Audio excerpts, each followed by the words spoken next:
Hello lovely humans, welcome to a mostly self-distraction video, but I have made two videos about the baby reindeer lawsuit. I'm going to talk a little bit more about that today. I have a bit of an obsession with the lawsuit. Haven't watched the show yet. I don't have any legal degrees or certifications.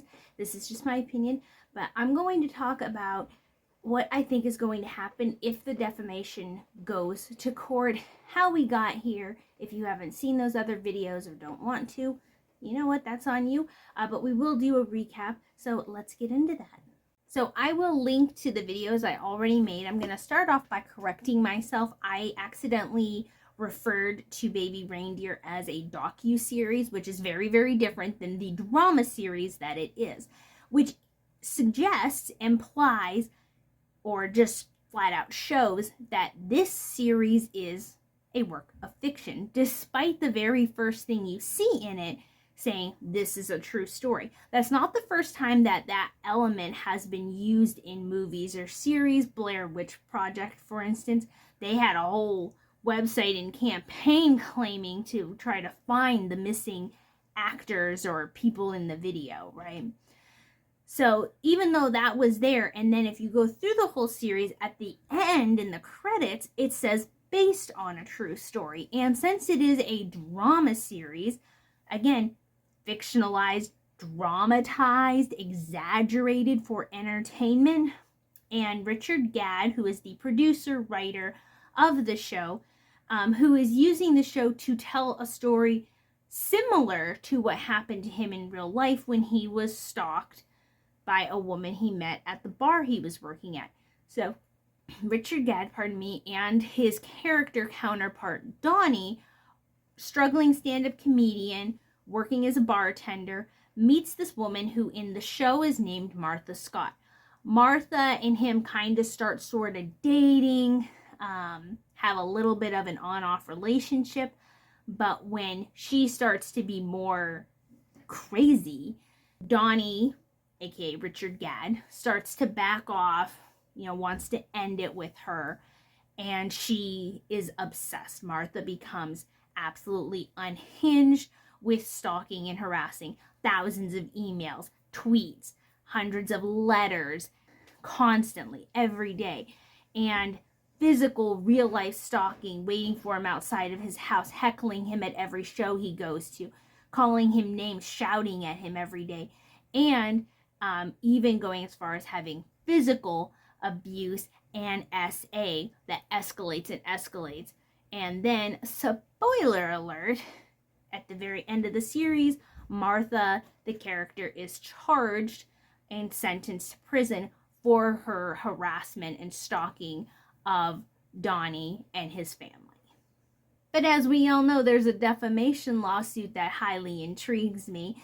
And so in order to be defamed, which means fame is being removed from you, your reputation and name are being tarnished to the point where it's limiting or removing job opportunities, work, you're losing jobs, lost your job, income loss, and of course it affects your entire livelihood when you can't support yourself and you can't enjoy life.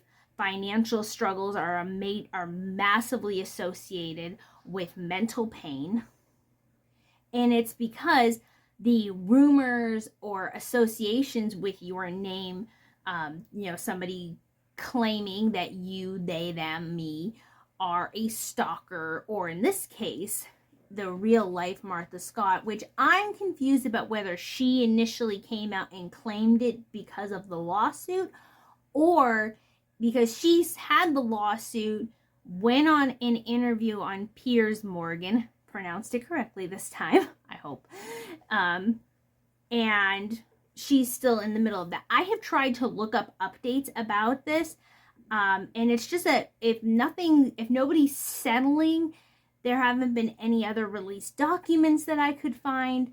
It's just still waiting on dates, more than likely. That's how the court system usually goes. It's like, we gotta wait for dates, we gotta wait for courts and judges to be free and available.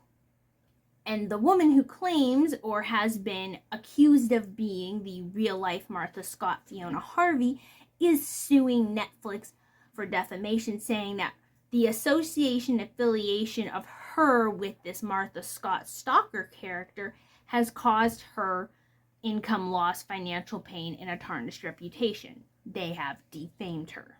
Now here's the thing.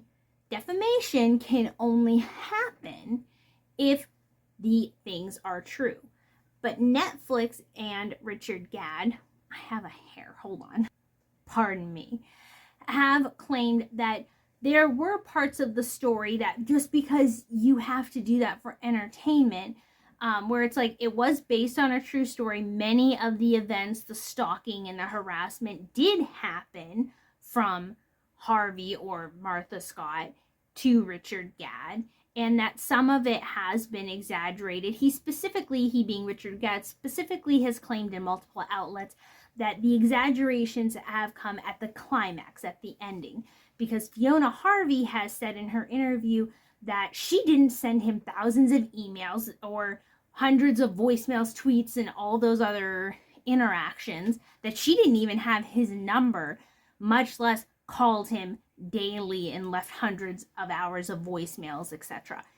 And she said that she may have written him one letter, maybe a handful of emails. She claims it's 10 or under.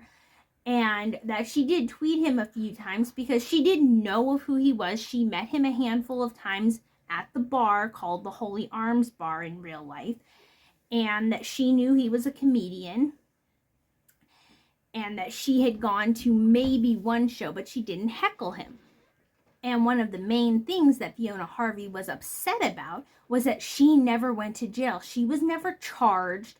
She says she was never charged. She had never went to jail or prison or anything. And, but people have said that she's had stalker accusations. It made front page headlines when she had harassed, stalked a politically affiliated family, the Rays.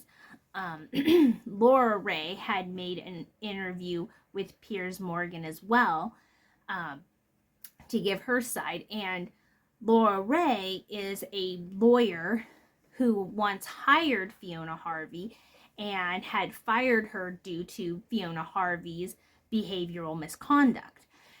And she said that one of the problems she ran into was that when she tried to pursue legal action, female to female violence of any level just wasn't taken very seriously, and stalking and harassing has not been taken very seriously. And in one of the comments to my previous video, someone who I presume lives in Scotland based on the comment, said that it's still not as strong as it could be.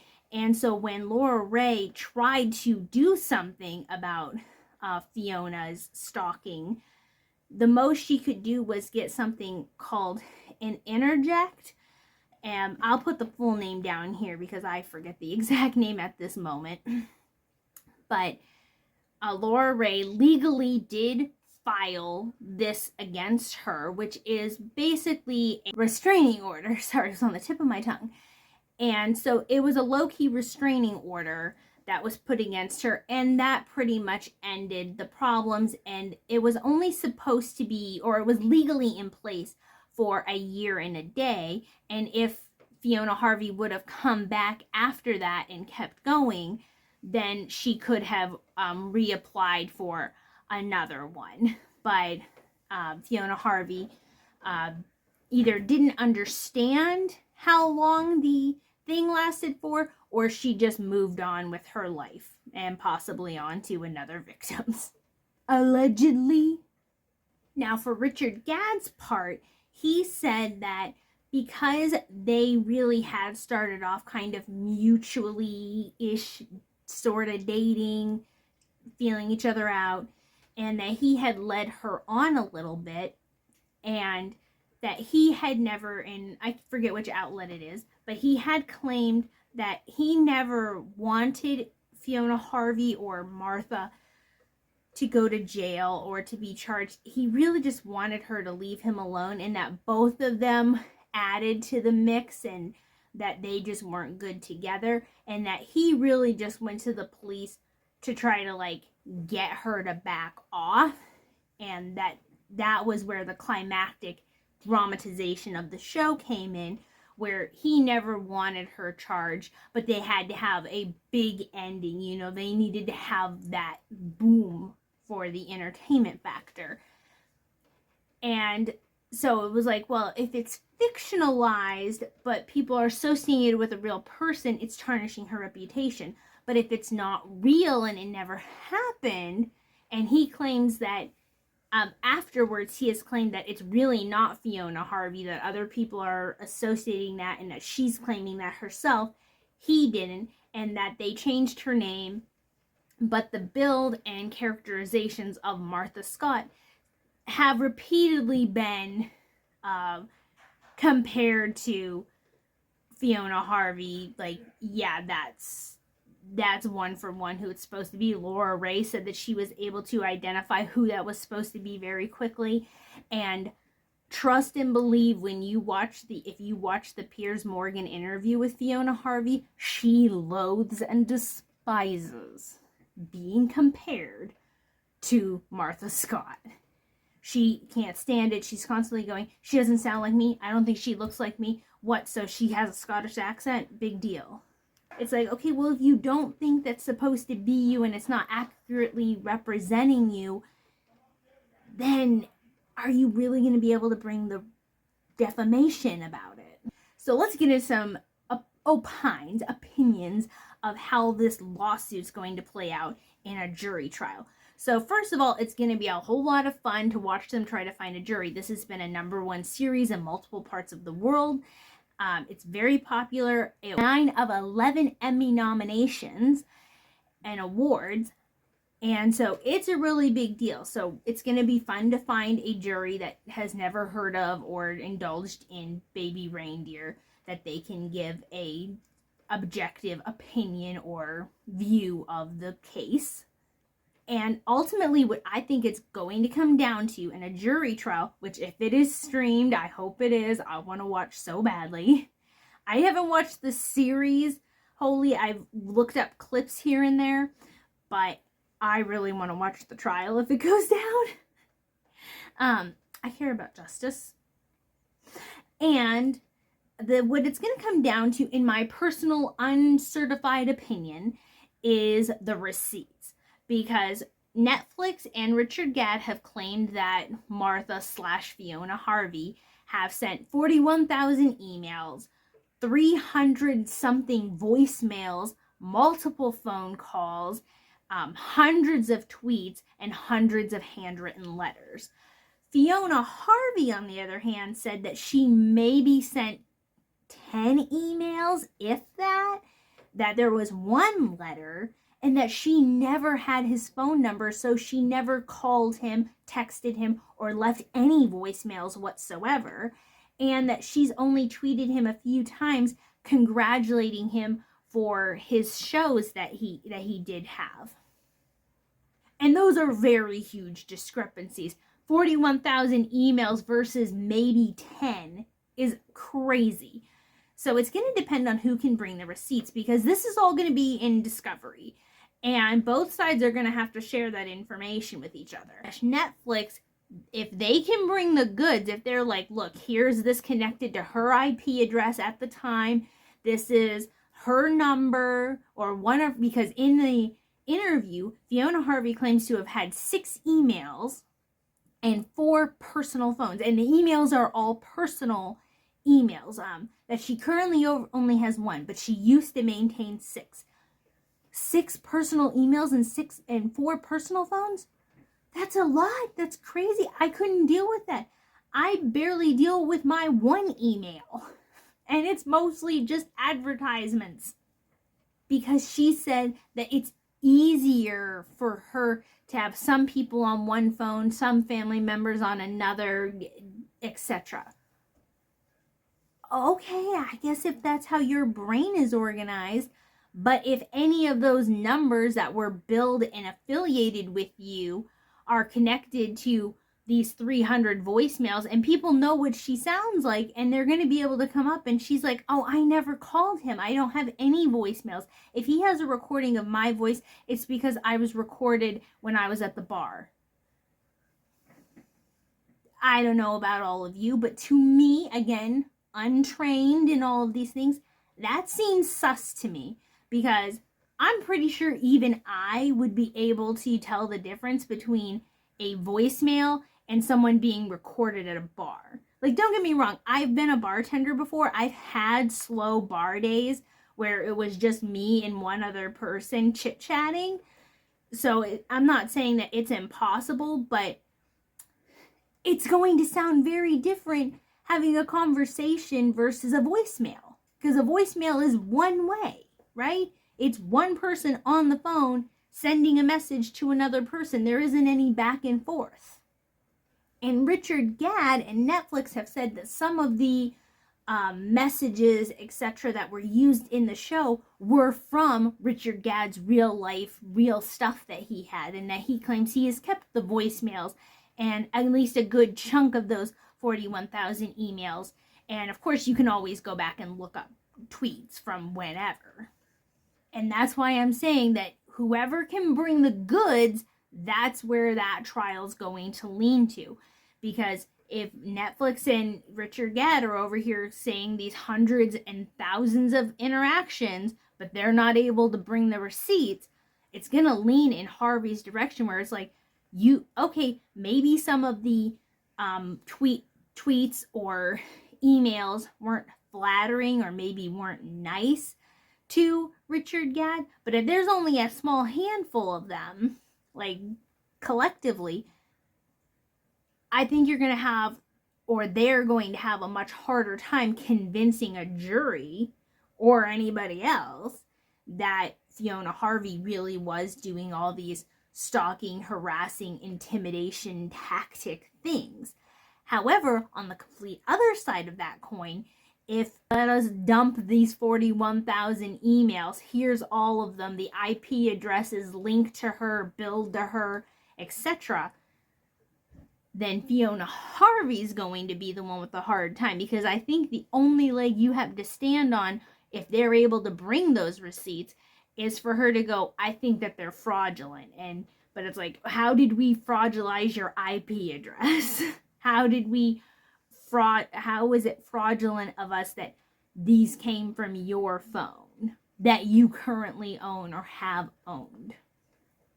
Because I think that's going to be a much harder, much more wild thing to try to say that Richard Gadd at some point used her computer, because in the Piers Morgan interview, Fiona Harvey did say that she thinks he made a bunch of this stuff up himself. That's going to be really difficult to prove in the court of law, because, I mean, that also sounds equally crazy, which, if that's true, is crazy, that Richard Gadd stole her phone or used her phone while she was out of the room to text, tweet, and email himself hundreds of times, or got onto her computer and sent hundreds of emails at a time. Because I watched one of the things where it said, in order for it to be 41,000-ish emails in a year, you would have to be sending the person like 30 to 40 emails a day. So it's like, are you saying that either one day in one go, he was able to have the time to send hundreds of emails while you were out of the room or out of the house? Like, did he break into your house? In the series, I had looked up, because people had talked about there being a scene where Richard did peek into Martha's window. I almost said Fiona. Window, but she said that never happened, that she never interacted with his parents, and that when she went to one show to be supportive, and that she did not heckle him the way Martha aggressively and abusively heckled Donnie in the drama series. Almost misspoke there. Real person, I make mistakes, my tongue gets twisted. And as far as the letters and voicemails go, continuing on with this, it's going to be really hard to try to prove that Richard Gadd was able to record and somehow send recordings of your voice from the bar to his phone to pretend it's voicemails. That sounds convoluted, and I don't even know how that would work. Like, he would have to have a second phone, right? He would have to have a second phone, like, recording on the phone the recording from the bar, or using that phone, a separate phone, to record at the bar, and then sending those things from that number to his number. But then that number won't be associated with Fiona Harvey. And people know what she sounds like. The court's going to know what she sounds like, the jury, etc. And so trying to prove the fraudulent voicemails, that's a trip and a half. Now, handwriting experts have been very unreliable and have been frequently deemed unreliable. And many handwriting experts also don't get to claim an expertise in the court of law. They get called handwriting analysts most of the time, just because the ability to definitively separate handwriting has been so flaky and very pseudoscience-y, so to speak. I'm not saying that there aren't handwriting experts who are like, yeah, if you look at the loops and the lines and the crosses, but those people are often not qualified definitively enough for legal purposes, at least in the United States. Now, could someone forge handwriting? You know, if she sent him one letter, could he have copied some of the things enough to be able to make some letters? Absolutely. Would you, that sounds like a lot of effort to make someone look like they're stalking you, because why would you need to forge hundreds of letters if you have thousands of emails, voicemails, etc., right? It sounds a lot more in line with the obsessive stalker behavior to send hundreds of letters along with everything else for maximum communication. Because Fiona Harvey has been distancing herself hard. Again, she only met Richard Gadd a few times. They had a little bit of banter, and that was it. And that was the limit of their interactions. And so when Piers Morgan asked her, you know, oh, so were you guys friends? She seemed very hurt by that and said, no, and don't ask me again. This is one of two reasons. Either she thought she had a better connection with Richard Gadd than she did, or that the dissolution of their friendship is very painful to her, or she's like, no, this guy, he's used my name and likeness to ruin my reputation, cause me job loss, and has people sending me death threats and saying terrible things to me. He's defaming me, and that's why I'm suing the series that's making me look bad. No, we're not friends. Don't ask me that crap. Where it could get interesting is if the exaggerations on both sides aren't quite there.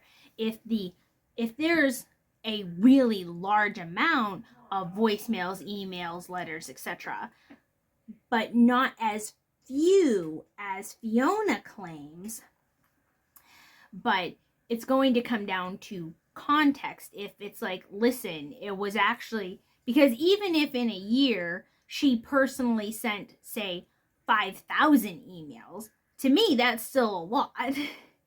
And if there's, 50 aggressive voicemails and whatever, that's going to be quite the thing, where it's going to come down to context of the voicemails and stuff. Is if it's somewhere in the middle, where it's not 41,000 emails, but it's a lot more than 10, depending on which way that extreme leans, I think is also going to hold a lot of weight.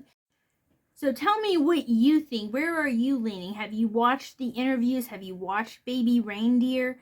And if you're like, where the heck is Baby Reindeer coming from? This is another little point of why I'm leaning more towards Netflix's side of things, is that in the show and in the interview, Fiona Harvey and or Martha Scott, allegedly, said that Richard Gadd reminded her of a toy baby reindeer that she used to have when she was a kid that gave her comfort.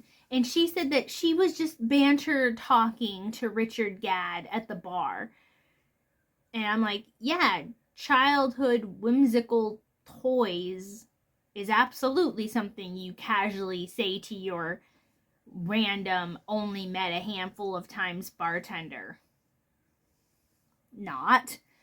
But yeah, that's where the name of the show came from. And when she was asked about it, she said, yeah, I had a baby reindeer and I told him he looked like it. So what? I don't know. You tell me what you think in the comment section below. Thank you to everyone who has corrected me. Thank you to any new subscribers. If you want to be one of those, it's free. You can click that button. And I will see you in the next video. The holiday season is coming up, so videos and things are going to be sporadic and random. I'm going to do what I can. But just so you know, it's wild out there.